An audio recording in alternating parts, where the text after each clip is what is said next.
Once upon a time in Bengkulu, there lived 7 sisters who were the daughters of King Wawa. The 7 siblings, Putri Serindang Bulan is the youngest daughter.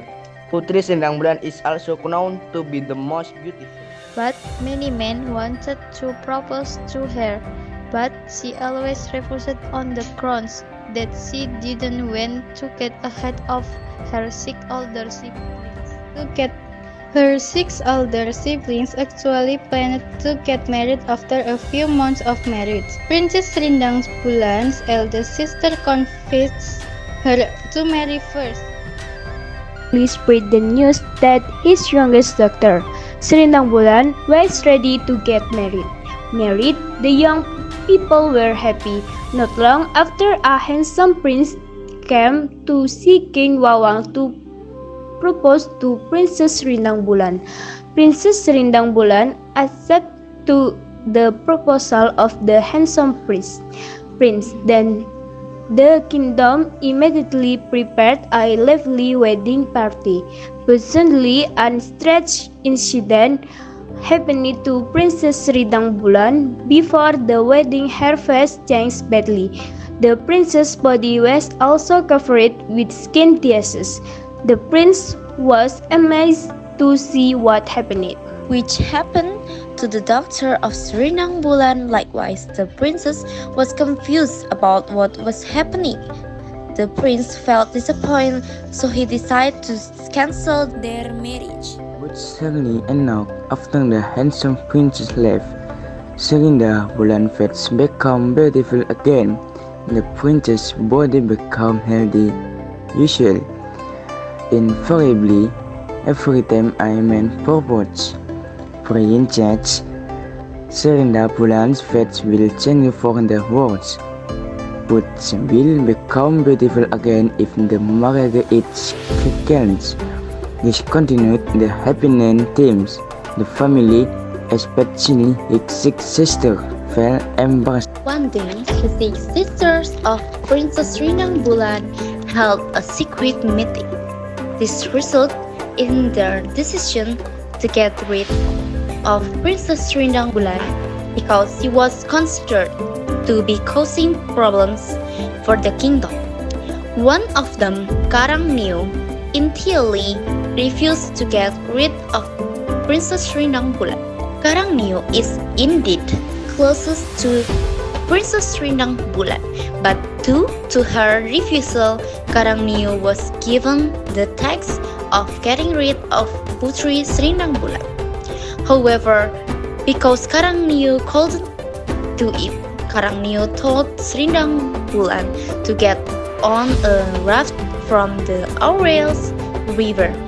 Now, Neo immediately returns to the village and deceives his older brother that the Serindang Bulan has been removed.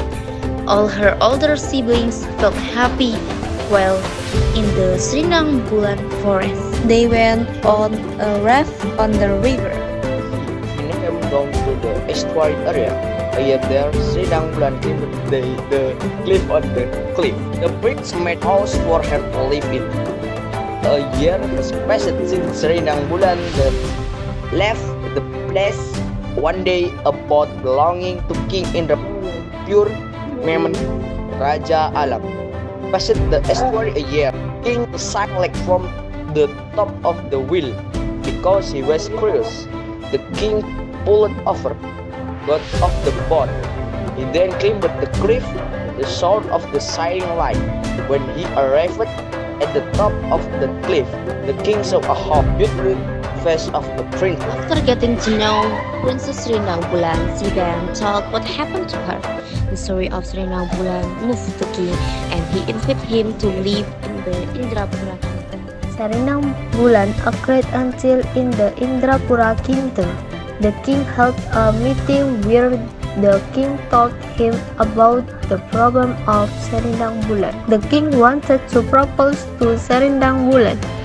The royal rules proposed to look at the situation for 3 days to see whether Serindang Bulan's face had changed again for the worse. After waiting for 3 days, it turned out that the face of Serindang Bulan was still beautiful. Finally, the rules married the king to Serindang Bulan. Rules asked the king to not follow Serindang Bulan. The king then sent a messenger to Raja Walam's place to inform him about the plan to marry Serindang Bulan with Raja Alam. Hearing this news, the Serindang Bulan brothers and sisters were shocked beyond belief. They blamed Karangnia because they had failed to get rid of Serindang Bulan. Karangnia stopped this dispute and invited his older siblings to go to his younger siblings' wedding. Karangnia brothers finally agreed and the 6 sisters left. When they arrived at the kingdom of Indrapura, they immediately met my lord, the king of the world.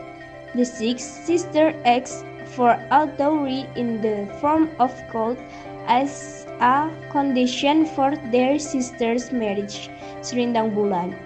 The king of the world agreed to the dowry request of the 6 sisters, but on one condition: they had to recognize their own sister as beautiful as the moon. Otherwise, the world will be finished. The king then prepared 6 girls who will dress up and their face look like the Serindang Bulan. They were present to the 6 sisters of the Serindang Bulan. The 6 sisters from Serindang Bulan were asked to show which one was the real Serindang Bulan. The 5 sisters were confused because they did not know the real Serindang Bulan. But Karangnia remembered that she had once injured the ear of the Serindang Bulan, and it was true that there was one girl who had a scar on her ear, which meant she was the Serindang Bulan. The original. Finally, Putri Serindang Bulan and Karangnia hung each other while crying to let go of their longing. Finally, the king of nature married Serindang Bulan, while the 6 sisters received a bamboo tube filled with gold. Princess Serindang Bulan does not hold any grudges at all against her older siblings. Even though she has been hurt and lives separately from her older siblings, she still often sends